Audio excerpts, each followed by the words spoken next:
Padre Geraldo, nós hoje vamos falar um pouco sobre a estrutura do documento, final do Sínodo dos Bispos.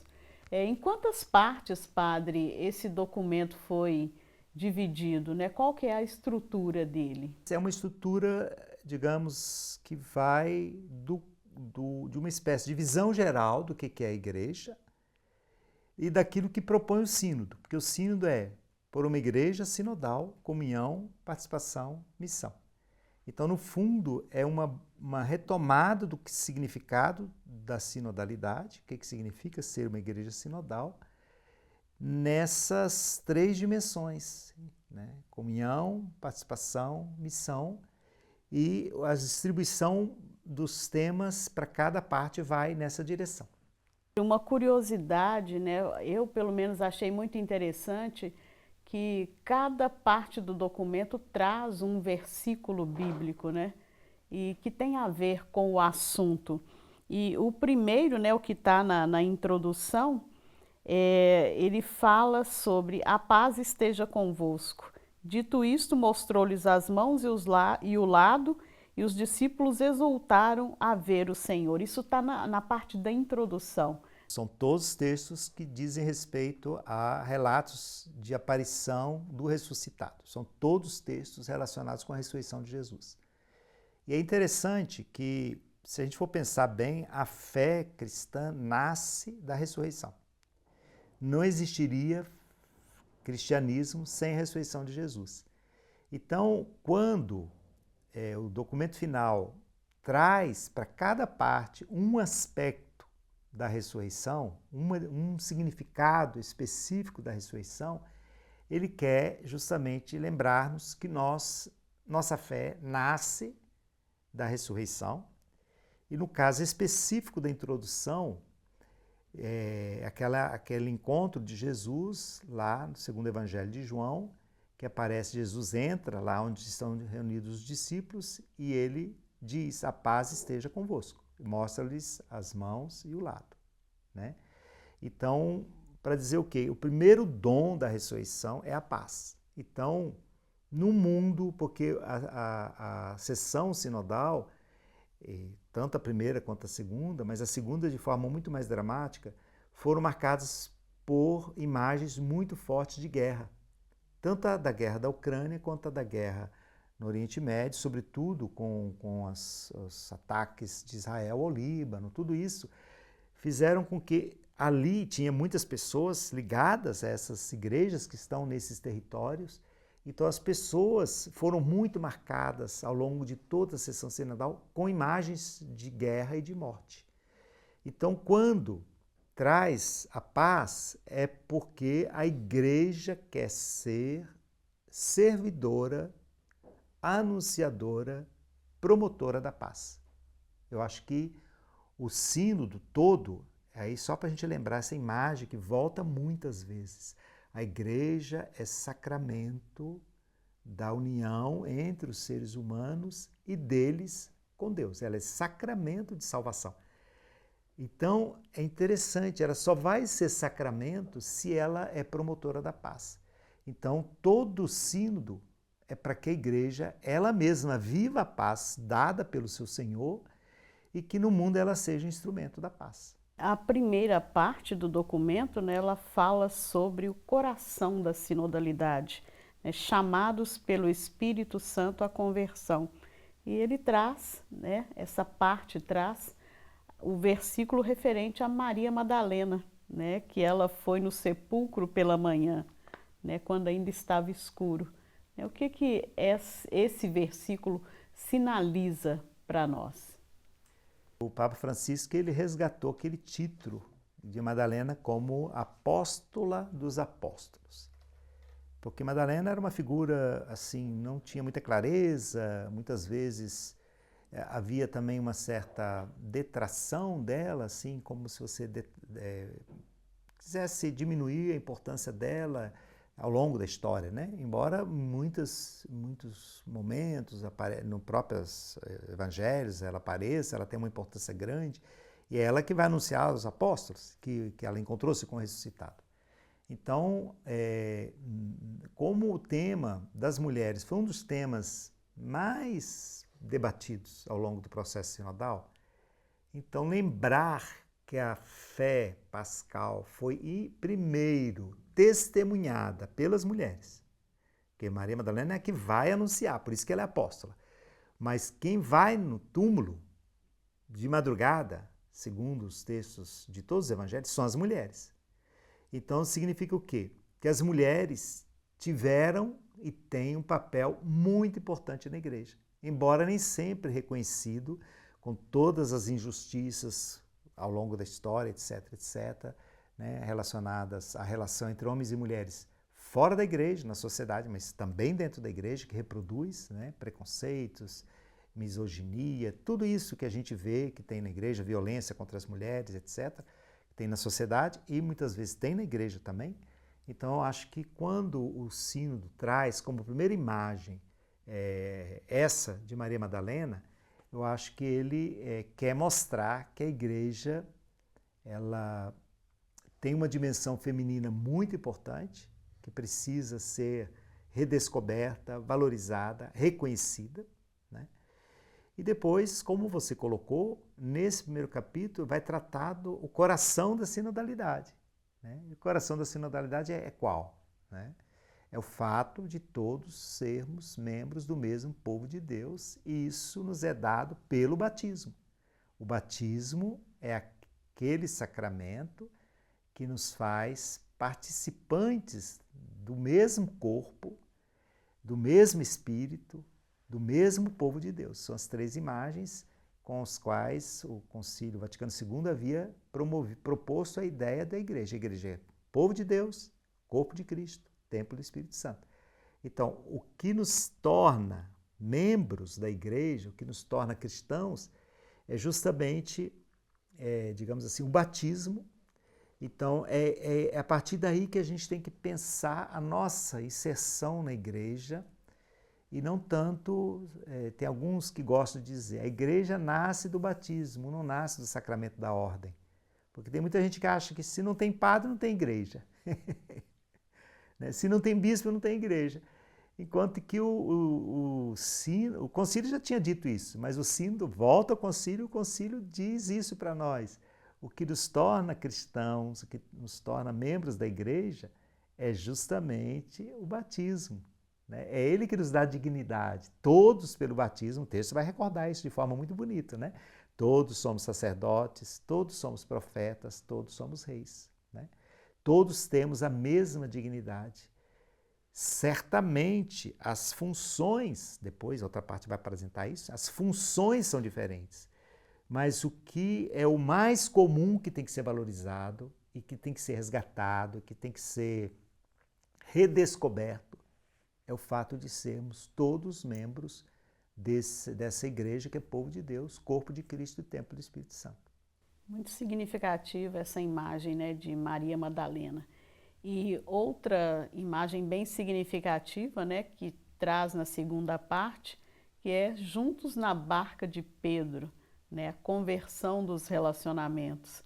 E ele traz um versículo bem interessante porque ele fala, né, Simão Pedro, Tomé, chamado Dídimo, Natanael de Caná da Galileia e os filhos de Zebedeu e outros discípulos estavam juntos. Simão Pedro disse-lhes, né, vou pescar. Eles disseram, nós também iremos contigo. Esse é o versículo da segunda parte do documento, né? Juntos na barca de Pedro. Então, aqui começa com o tema da conversão, não é isso? A segunda parte é a conversão dos relacionamentos. Então, só para a gente lembrar que o termo conversão vai aparecer em todas as, com exceção da primeira, todas as outras vai aparecer uma dimensão da conversão. Aqui são os relacionamentos. Né?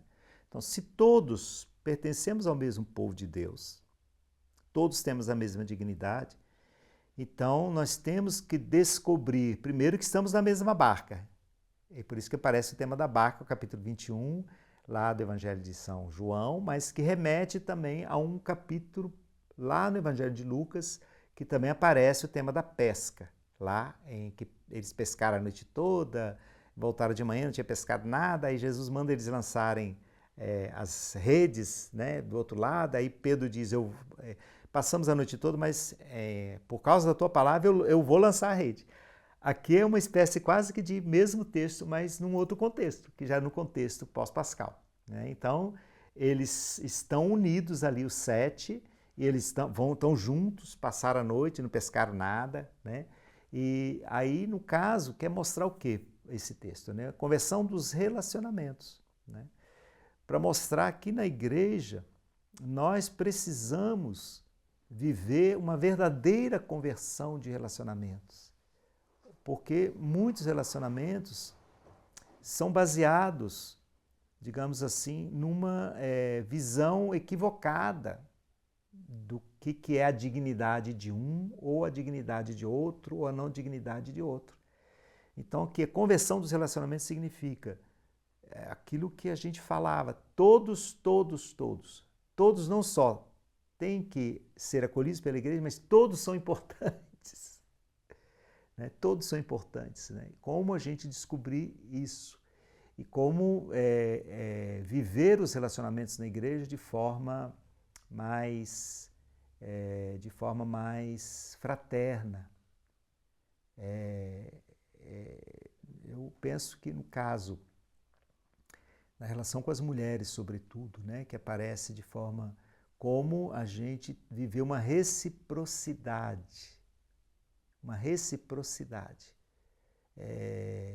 Que faz com que a gente descubra que somos irmãos e irmãs.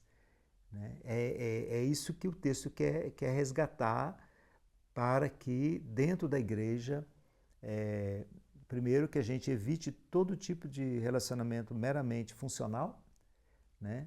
E que a gente descubra a importância que tem cada um, a unicidade de cada um, o valor de cada um, e a partir daí também que a gente possa ir construindo relações de reciprocidade. E o senhor já adiantou um pouquinho aí o próximo capítulo, né, a próxima parte, né, do lançar as redes, né, é a conversão dos processos. E ele traz aqui que são 3 práticas, né, que estão interligadas, 3 práticas que estão interligadas. O discernimento eclesial, os processos decisórios, e a cultura da transparência, da prestação de contas e da avaliação. Esta é a 3ª parte, né? E que fala da conversão dos processos na igreja. É interessante porque qual é a grande crítica de todo o processo de escuta? É que muitas vezes não há escuta nenhuma, que a figura que tem autoridade na igreja pode ser o coordenador da comunidade, o coordenador de uma pastoral, pode ser o padre, normalmente é o padre, o pessoal identifica sempre com o padre, ou o bispo. Né? Então, que eles vêm com as decisões já tomadas, não tem discernimento, não tem escuta.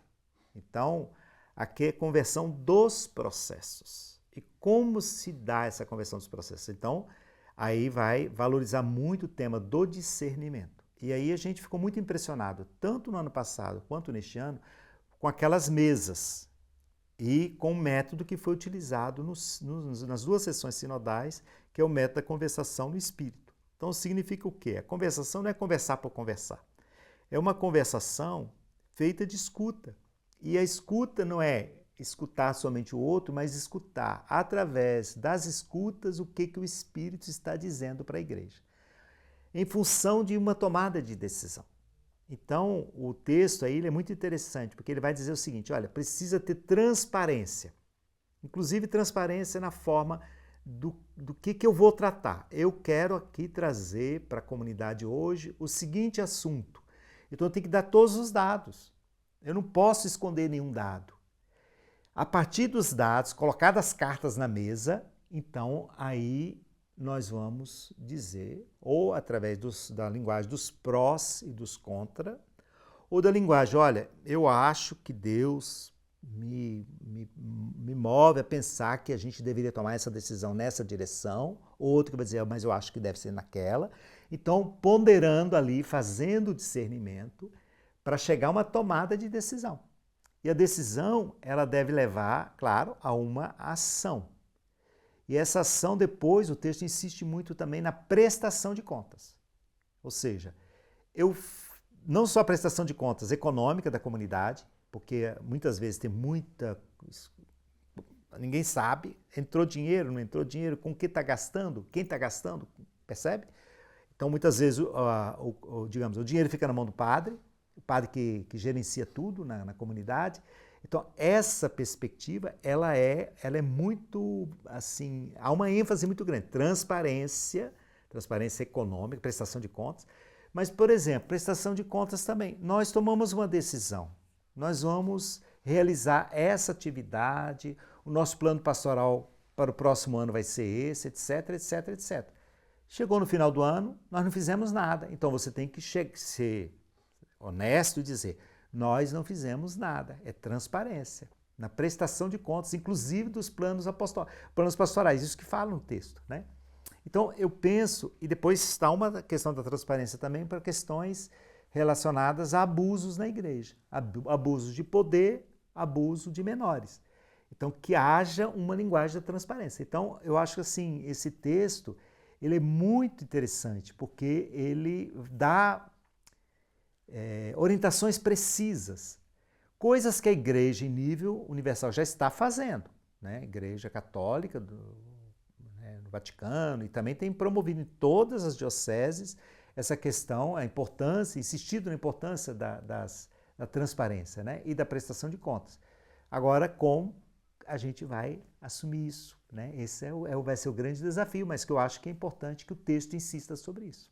E a quarta parte, ela já fala de outra conversão, aí, que é a conversão dos títulos, né?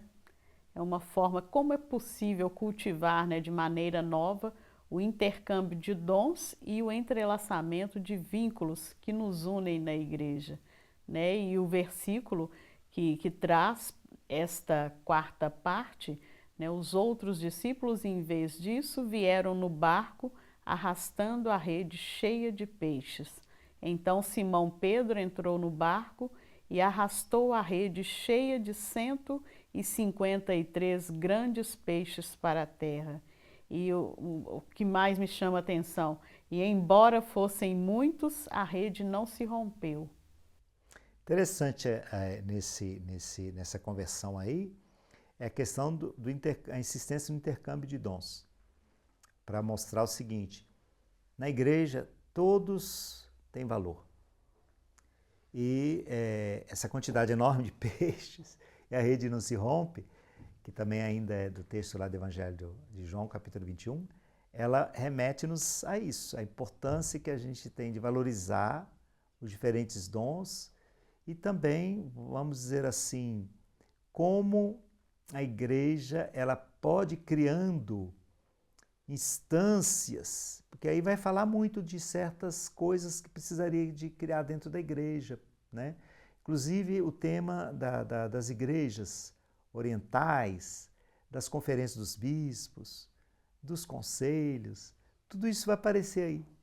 Ou seja, como dentro da igreja o intercâmbio ele vai se dar também através de mediações precisas. Porque às vezes a gente fala, intercâmbio, uma coisa bonita, etc, etc, a pessoa vem, eu valorizo. Não, mas coisas muito concretas, precisas, né? Nas conferências dos bispos, fala também de conferências eclesiais, digamos assim, porque esse tema apareceu muito lá no documento, no instrumento Labores, né? E também na relatório de síntese da primeira sessão, tinha aparecido muito essa questão. Então, com essa roupagem aí, eles trouxeram elementos novos, mostrando, né, que o intercâmbio de dons ele é algo que precisa se concretizar através de mediações. O intercâmbio, ele dá a ideia de que um transforma o outro, né? Não é possível uma relação, né, onde um sai só transformado, né? Há uma troca, é uma via de mão dupla, né, nesses relacionamentos, nesse intercâmbio. É bonito isso daí, porque isso que você fala que se fala também do diálogo, né? A importância do diálogo, tanto o diálogo ecumênico quanto o diálogo interreligioso. Como esse diálogo, como você falou, é uma via de mão dupla. É a mesma coisa do intercâmbio, é uma via de mão dupla. Eu dou algo que eu tenho, mas eu recebo também. Né? Nesse dar e receber, justamente os dois saímos enriquecidos do processo. A quinta parte, né, fala-se de formar um grupo de discípulos missionários. Né? Também vos envio, permite olhar para o primeiro passo a ser dado, promover a formação de todos para a sinodalidade missionária. E o versículo que ele traz é novamente, né, o da paz, né, que Cristo fala: a paz esteja convosco. Assim como o Pai me enviou, eu também vos envio. Aí tem um diferencial, né? Dito isso, respirou e disse-lhes: recebei o Espírito Santo. Né? Então, um grupo de discípulos missionários, só que agora com um diferencial. Né? Tem um sopro diferente. E no começo, Jesus saúda com a paz, que é o primeiro versículo lá que você lembrava, com o qual começa o texto. E esse daqui, que é a quinta parte, que é a parte do envio, ele envia. Né? Receber o Espírito Santo, aqueles a quem perdoados os pecados serão perdoados. Ou seja, há um envio para aquilo que eles receberam a paz, eles são chamados a levar a paz. E aqui, é só para a gente lembrar que todo o processo sinodal, ele tinha como meta aquilo que o Papa Francisco, desde o começo do seu pontificado, tem insistido muito. A igreja precisa descobrir que ela toda é chamada a ser uma igreja missionária. Discípulo missionário, aquilo que já aparece lá no documento de Aparecida, aparece na exortação do Papa Francisco, a primeira grande texto dele, que é a Evangelii Gaudium, ou seja, a alegria do Evangelho, que é também como a igreja ser uma igreja missionária. Então, toda essa... e depois o próprio tema, né, por uma igreja sinodal, comunhão, participação, missão. Aí volta aqui o tema da missão. Os outros dois temas, comunhão, nas primeiras partes, participação, todos, intercâmbio de dons, os dons de cada um, carismas, etc., os ministérios, né? Tudo isso que já tinha sido trabalhado nos outros documentos, nos outros momentos do texto. Aqui vai aparecer agora justamente que tudo isso, a igreja é para a missão. A igreja é convocada, ela é sacramento, etc. Ela deve viver nessa harmonia, nessa comunhão, nesse intercâmbio, mas não é uma igreja fechada, enclausurada. Né? Os discípulos estavam fechados lá no Sinédrio, lá no lugar onde Jesus tinha tido com eles a última ceia. Agora eles são chamados a saírem, né? A espalharem a boa notícia. Né? Então, a mesma coisa, o sínodo não é um sínodo para a igreja ficar se autoavaliando o tempo todo, etc, etc. Não, é um sínodo para tornar a igreja uma igreja mais motivada, animada, estimulada para sair em missão. Porque ser missionário é a vocação, a identidade principal da igreja. A igreja só existe em função da missão. Então, esse texto aí é muito bonito. E ali eles vão insistir muito, como você falou, no tema da formação.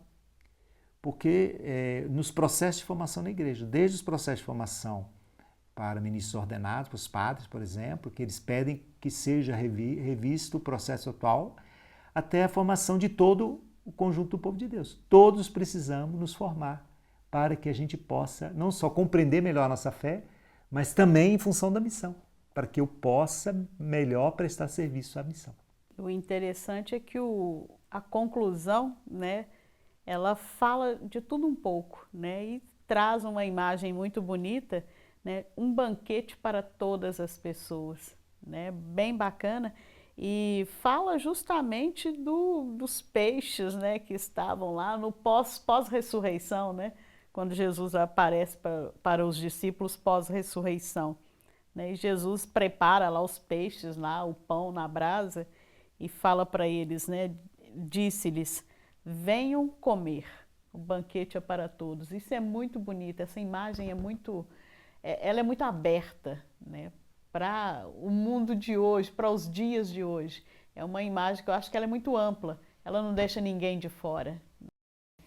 E sobre muitos pontos de vista, a gente pode dizer que é uma imagem eucarística também.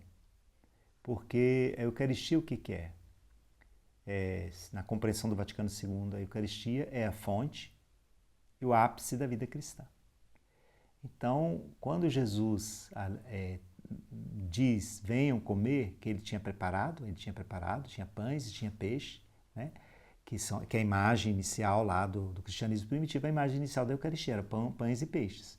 Então, Jesus diz, venham comer, no fundo, justamente, tem a ver com o banquete da Eucaristia, que para a igreja é o lugar, por excelência, da comunhão, da participação e que prepara para a missão.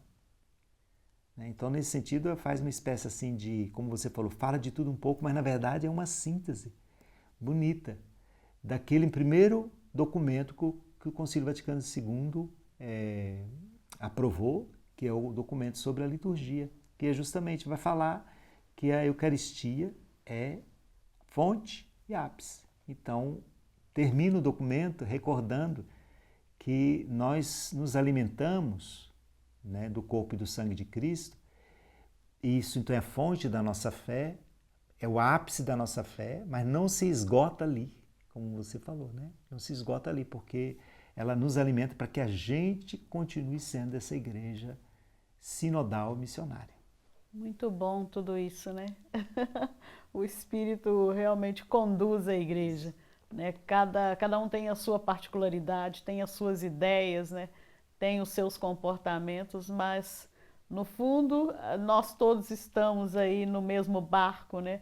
Na mesma situação, e todos queremos o mesmo, né? Que é o reino de Deus, né? Todos nós buscamos isso o tempo todo e buscamos a paz, né? Mesmo aqueles que não são cristãos, não são católicos, ou podem ser até ateus, mas acho que no fundo a humanidade inteira busca a paz que vem de Deus, né? Acho que podemos fechar com essa ideia. Isso mesmo. E essa paz, aí eu vou citar aqui esse começozinho da Gaudium et Spes, que fala que as alegrias, as esperanças, as angústias e, digamos assim, sofrimentos, os homens e mulheres do nosso tempo são as alegrias, são as esperanças, são as tristezas, são as dores também da igreja, porque a igreja ela quer colocar-se como servidora da humanidade, como você falou, para que a humanidade